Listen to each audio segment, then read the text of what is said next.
Sunderland vs Wycombe Date, kickoff time, TV channel and live stream details for League One playoff final. Gareth Ainsworth believes his team have been underestimated ahead of their meeting with Alex Neil's Sunderland at Wembley as the second longest-serving manager in the English Football League and nearing a decade in charge. Gareth Ainsworth is well accustomed to Wycombe Wanderers' status as perennial underdogs. It is a tag that the Chairboys will have for Saturday's League One playoff final against Sunderland, even though just a point separated the clubs in the table. And Ainsworth, who has overseen 2 promotion-winning campaigns in the past 4 seasons, plans to use it as a motivational tool for his players. "It's their best ever chance apparently of getting back to the championship," he said. "That says a lot about Wycombe Wanderers and where people see us. I wonder if people would be saying that if it was another side against them. But for some reason, people do seem to." Sunderland's days of Premier League spending are long gone, but their transfer dealings in the third tier are proof of their ambitions.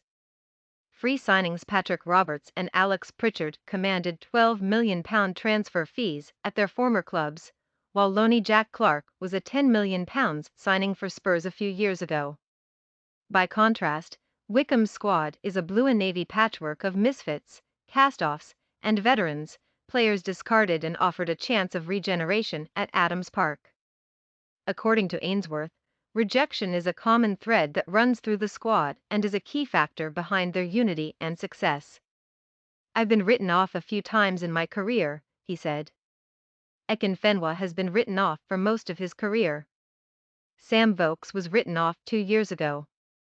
Gareth McCleary has come out of Reading where he was training with the youth team. People didn't want Jordan Obita. It's unbelievable that once you get a free transfer it means that nobody wants you. Who the heck let Joe Jacobson go? They weren't good enough. I've had to fight and scrap and been dropped for important games.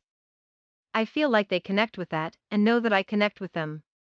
Wycombe's transfer policy naturally lends itself to players closer to the end than the start of their careers. The average age of the starting 11 against MK Dons in the semi-final second leg was 30.5 years, and that didn't include the 40-year-old substitute Adebayo Akinfenwa. At 26, right-back Jason McCarthy was the baby of the group. But 35-year-old captain Joe Jacobson, who scored a late winner in the 2020 League One playoff final win against Oxford, believes experience will be a help rather than a hindrance at Wembley. "This is my 5th playoff campaign. We've had players in championship playoff finals," he explains. 2 years ago we had 8 or 9 players that played in that game.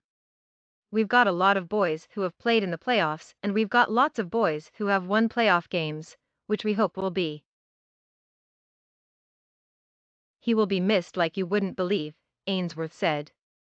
"There will be a hole left that will be filled with magical moments, stories and achievements which Wycombe would never have had if we hadn't signed this gimmick, one-trick pony from Wimbledon when he was past it. It's amazing how he's proven everyone wrong." Jacobson added, "He's probably been Wycombe's best ever signing. To still be playing at 40 and have the desire and attitude to go and play at the weekend and come and train every day is a huge credit to himself.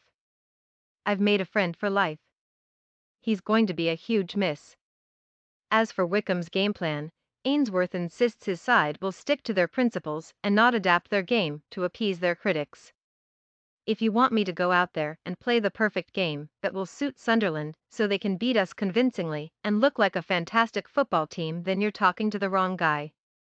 My job is to not get beaten by Sunderland on Saturday, it's to beat